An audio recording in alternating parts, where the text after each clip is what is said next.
We have a bunch of different doughs, which is probably important. For the traditional dough, we have a traditional thin crust pizza. We have a thick Sicilian like everybody makes, and then we have a double thick, what we call a deep dish Chicago, like a meat lovers or a garbage pie.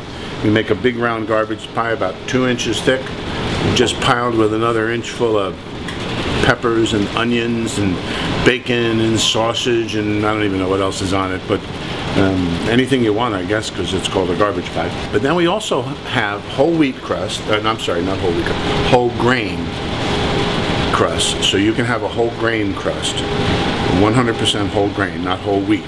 A lot of people use whole wheat. Whole grain's a little harder to work with, and that's why people don't do it as much.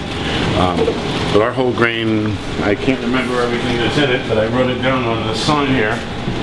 And it says it's made with whole wheat, malted barley, cracked wheat, spelt flours, flaxseed, and corn grits. And I'll make you one later. It's fabulous. But you got to roll it out with a rolling pin.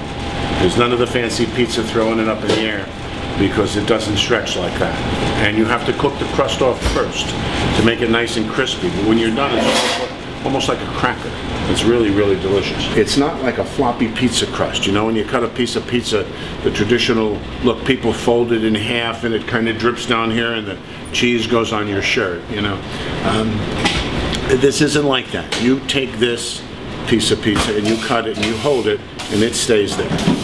All right, so because it stays there, it holds heavy things much better.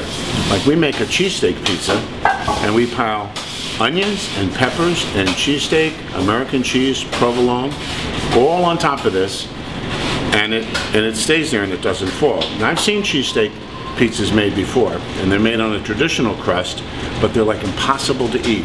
And you can't put very much meat on it because the meat's too dense and heavy, and the meat has too much grease in it, so the grease absorbs it.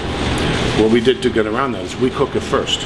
We cook the meat first, and instead of cooking it on. When people make a cheesesteak, they take the pizza, they throw the cheesesteak meat on, and they cook it. We cook it first. It takes all the grease out of it, so it's nice and dry. And we can do that because the sourdough crust cooks in 4 minutes. The traditional crust cooks in about 8 or 9 minutes. So if you took cheesesteak and you cooked it first and then put it on a traditional crust pizza and cooked it for 9 minutes, it would be all dried out with no flavor. Because we're using a sourdough that cooks in 4 minutes, we can cook it and get all the grease out of it over there and then take it and bring it over here. Again, as with almost everything here, it's much more labor intensive, but it makes, we think, a better product. And if you are the kind of person who cares about that, that's what Foodies offers you.